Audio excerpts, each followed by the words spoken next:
We have a very, very time-sensitive challenge to do what we can as citizens to do something about the direction of our energy policy and the direction of what's happening with climate change. So if we can take that seriously as a city, we show example and initiative to others, and we can move people, communities, organizations, stakeholders in a productive and efficient way forward, and not continue to do the same things, make the same mistakes, do the same policies poorly. Well, I think on a kind of very basic level, it's environmental sustainability, it's economic sustainability, cultural sustainability, and social sustainability. So our key driver is making sure that we're making the most of our urban context here. So we're an urban university in a great city, and we want to make sure that we're responsive and reflective of that in all of the programs that we design. So the kids are the next generation, and that is really who sustainability is for. So if they're not trained to be leaders or trained with better healthy and sustainable habits, then we don't have much of a future, as good as we as adults might be able to do. So yeah, I think some of the biggest community change has to happen in our schools at all levels. So a few examples would be to work closer with dining halls and cafeterias in the schools. Those policies need to change, and also the people need to change, and not just try to cut costs or not just try to go with business as usual. Moving towards a low-carbon economy so that we can leverage the fact that we live in this time where we have the privilege of scientific information and also need that scientific information in a way that we've really never needed it before, because most of human history we've been able to rely on our past experience as a guide for the future, and those days we don't have that luxury anymore. So even if you got rid of all the trappings of civilization and were sort of out on the streets, you would still have a significant carbon footprint. And the way to solve that is actually to work collectively in groups. So you should join together with other folks, and the things that we can do as in a group will make a much bigger difference, so we can get legislation passed. We need to be very proactive about moving in a direction quickly. So I'm very excited about what we've done so far, but I think I'm more interested and challenged in what we can do moving out into the future.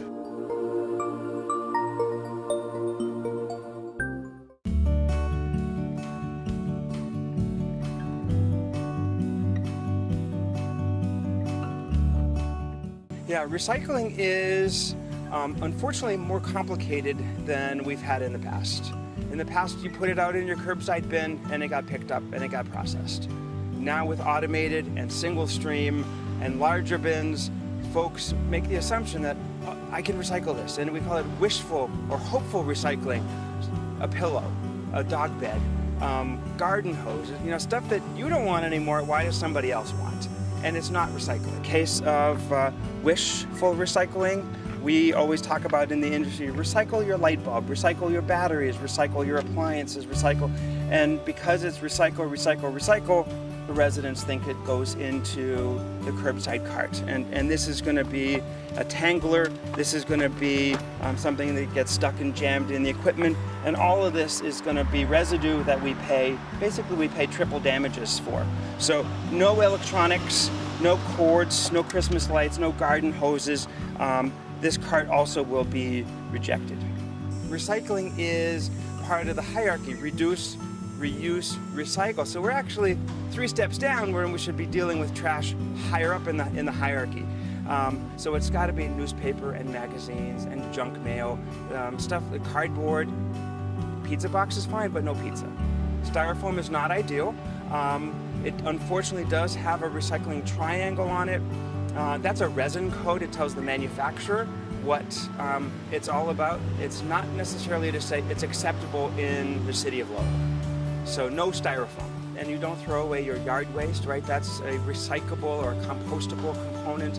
We want to collect that curbside. That's why the city provides 3 streams: trash container, recycling container, and weekly yard waste, so you can move those things out of the trash. We want to reduce the trash, but also increase the quality of the recycling. This would probably go through. This is not going to end recycling as we know it. If we're talking strict and pure and ideal, this would not be in the recycling. But this is the least of their problems right now. When we get to recycling 202 or even better, then we're going to make sure that these have to be clean. Anything that had food in it becomes part of the 25% contamination, becomes part of the residue, and so we're really being cautious about anything with food in it should be preferred in the trash. I always call dumpsters attractive nuisances because people drive around with stuff in a pickup truck and they're just looking for a convenient place to, skirt the rules, skirt the costs, and dump it somewhere else. And we even have it curbside, where folks will drive down the street and deliver their bags across half of the street to this residence. So this serial number is specific to this address. So when we key it into the system, we'll know who, by address, the participant is on this. And you're right, if you're in a larger building with 20 condos using one dumpster, you really don't know who to run after. So keeping the serial numbers at the assigned property is really important because there's 25,000 of these. We're managing inventory, but we're also managing tracking by property. So again, it's a sample of, can this be recycled somewhere? Maybe, and we're going to put it in the recycling and be hopeful that nobody sees it and that it's going to go to the recycling plant. So we want to keep out all of those categories. You can imagine that the wood and the clothing and the metal rack will just gum up the works. They have to stop the equipment. That's expensive. There's 25 people on every shift waiting for the stuff to come by them. And if you stop it, then you have 25 employees who are on the clock and waiting. And it's hazardous too. This stuff goes by pretty quickly. They got to reach out with their hands and grab it. So these two carts will definitely be stickered and rejected. And this one had the most egregious contamination. So we will issue a citation for this one. And so we have improper disposal of recyclables, and primarily that's the issue with so much contamination. The ordinance stipulates what list of items are acceptable. Paper, tin, aluminum, yard waste is not acceptable in recycling, so this would be improper disposal of recycling, and it's maybe the technical term for contamination. So these tickets are for $25, and we're usually nice, it's one per address and not necessarily one per container, but all 3 containers will be rejected and left at the curb with this citation. And that's the issue with this large cart, is that you have 96 gallons of material you can put out on the sidewalk every other week. And really, when you put it out on your collection day and the lid is closed, your neighbors don't see it, the enforcer doesn't see it, the driver doesn't see it, it tips into the truck and it moves on to Billerica. It's not until it arrives in their equipment that you can see what is in there. So unfortunately, we are now opening lids. It may be nice and neat lined up on the curb, but we are opening lids and we are rejecting material. We are issuing warnings, we are issuing tickets because we can't be blind to it anymore. We can move the dial by 10 or 15%. Right now the contamination is between 25 and 35%. If we drop that to below 20%, that's almost $200,000 in fees that we'll be saving. If we can reduce the contamination, and that's part of our job, the next coming months, is to do mailings, is to do outreach and education, is to do curbside enforcement, and yes, we're issuing tickets, and hopefully people will learn and will reduce the contamination from 25 to 15. Not that that's acceptable, but it will be affordable. What are the top 10 things that are your problems? Plastic bags, plastic bags, plastic bags, plastic bags. That is probably the biggest issue.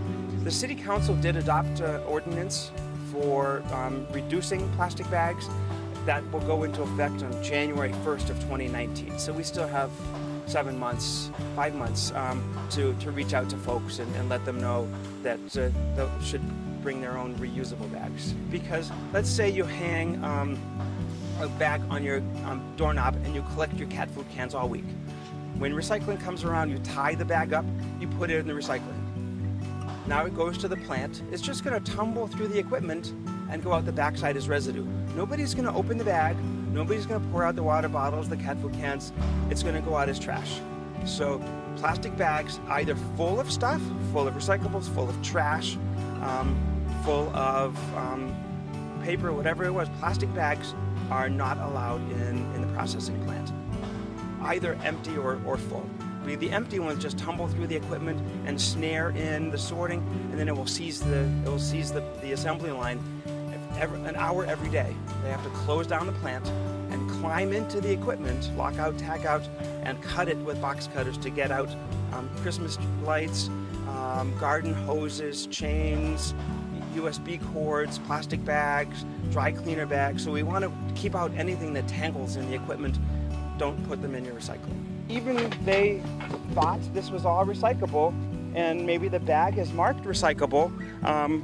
All of the contents are recyclable, but nobody's going to open this knot. Nobody's going to unpackage this.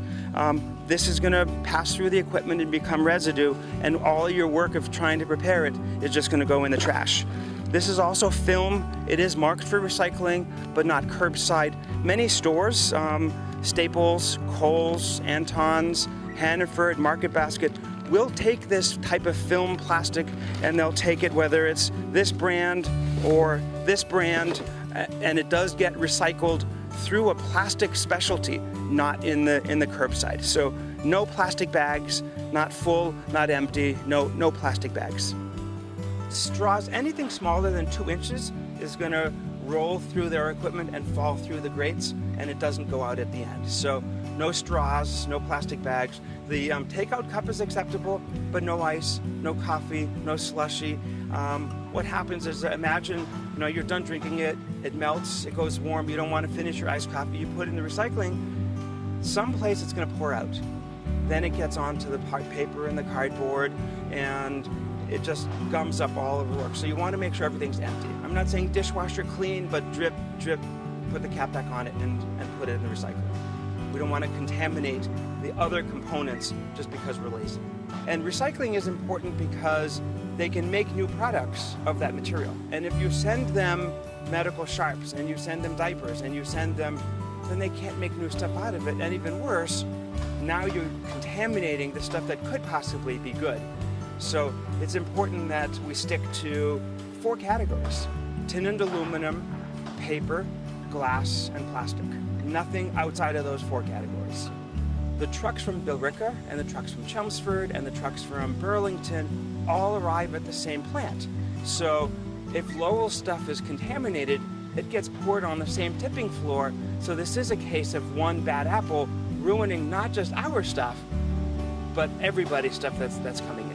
The issue we're having is right now the recycling sorting facility that's receiving 7,000 tons a year from residents. It's a curbside mix, single stream, comes to Billerica, and they've been finding that 25% of that 7,000 is contamination. The stuff we've been talking about, clothing that's tattered and torn, the food, the styrofoam takeout with the pad thai dinner still in it. We don't want that stuff, and then it goes out the back end as trash, and we get billed triple damages. Last month's bill was about $15,000. Just for what we call residue, or the stuff that passes through. And that's going to add up. We're looking at maybe $500,000 more for next year's processing because of the continued contamination. So it's a big job. Every day, 5,000 of them are putting out trash and recycling. 5,000 wheel carts a day we have to make sure are clean and acceptable. 500,000 isn't necessarily a fine. They're anticipating that to clean the 7,000 tons, they're already guessing that it's going to be $500,000. So if we can do that ourselves, then we're going to save maybe half of that in penalties, in residue, in cleanup charges. So it is really incumbent on us and residents to get the message and do it right. For most large municipalities, the largest carbon emission is through their waste collection contract. The fleet of having Waste Management has 14 big diesel trucks in the city every single day. So if we're talking about what Lowell's contributing, a good portion of that is from the collection of trash, recycling, and yard waste. We had a waste audit recently. The trash truck picked up 500 trash containers, and right behind it, 500 from the same homes, 500 recycling carts. And then they went to Bill Ricker to the sorting facility and dumped them both out. And it turns out that 25% of the trash is still recyclable. Bottles and cans, tin and aluminum, cardboard, and 25% of the recycling should be in the trash. So it's just a little bit of education to put it in the right container, and it will make all the difference. Yes, we would like to take the 25% of recycling out of the trash, but right now we're paying penalties. We're paying for the disposal of that 25%. We're paying tonnage at the incinerator. There's no issues there. But it's the 25% that's contaminants that's ruining the equipment. It's ruining the finished product. It's ruining. So that's the big thing about contamination. And at the end, we get billed for the residue. So contamination is working on multiple sides. So right now, we're just finishing up a 5-year contract, and in year 5, it's $5.5 million to collect and transport and dispose of the 3 categories: trash, recycling, and yard waste. And then you add the $500,000 to maybe almost $1 million more next year. So we'll be looking at $6 to $6.5 million, and that's money from public safety. It's money from education. So, we want to be conscious about the expense. We want to be conscious, have folks put it in the right container that's going to manage the cost. And a lot of people call the recycling office, tree huggers, and it's not about the trees. We're not sad when one gets cut down, as a side issue.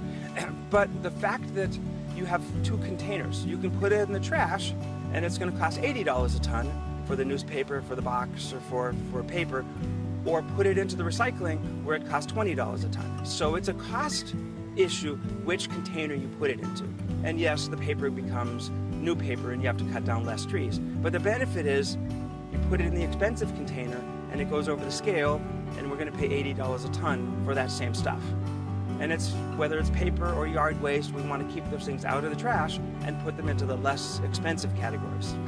And what I didn't realize until recently is that every trash truck that we fill up goes to North Andover to dump at the incinerator is $900. Every truck goes over the scale is about $850, $950, and there are 5 of them that fill up every day. So 5 times 900 times 5 days, it's really expensive. I'll let you do the math. Trash unfortunately has a cost. We don't put it all on the residents. The city does absorb almost 2/3 of the cost is paid out of the general fund. So right now in our society, electronic waste is almost the fastest growing component. I mean, do you still have a tube TV in the house, or have you already moved over to flat screens and then HD and then smart TVs?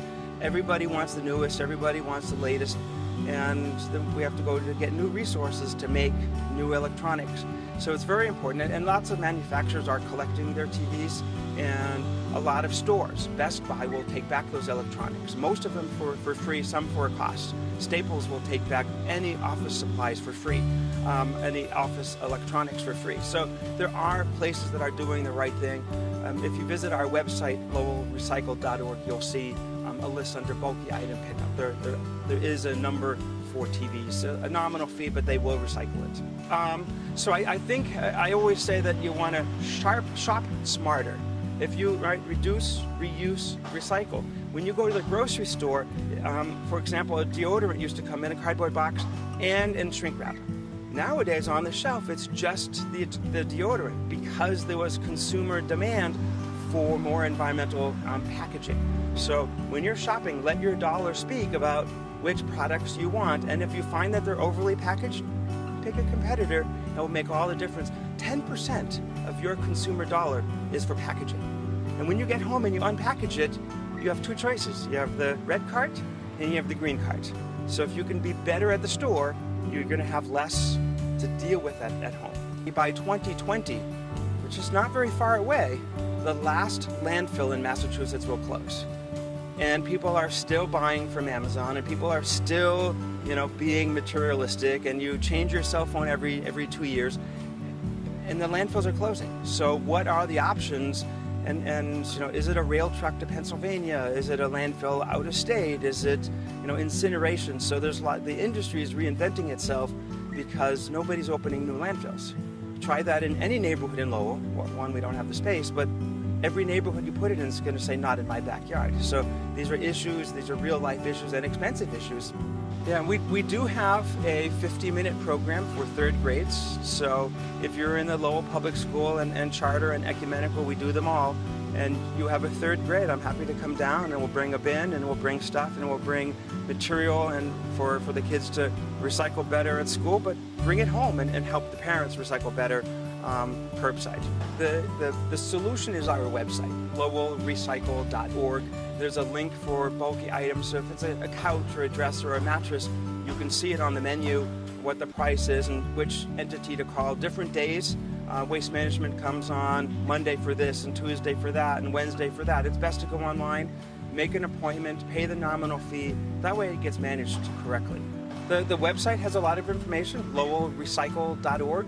And the solid waste hotline is at 674-4309, of course the 978 area code, 674-4309. We have people there during the day. If I'm out doing inspections, we'll go to voicemail, but we get back the same business day. So two excellent ways. The best is to get the app because we are pushing a lot of information through the app. The challenge is there are so many types of media, whether it's local cable or statewide channels, and in print. Where do you put your dollars? Is it in the daily paper? Is it in a special language weekly or monthly? Is it in the tax bill? So we're trying all the venues a little bit because we are limited in resources. So we'll try them all. But the best is to follow us on Facebook, Lowell Recycle, on Twitter, Lowell Recycle, and get our app. It's a free, works on both the Droid and the iPhone, called Lowell Recycle. Put in your address and you'll get our information.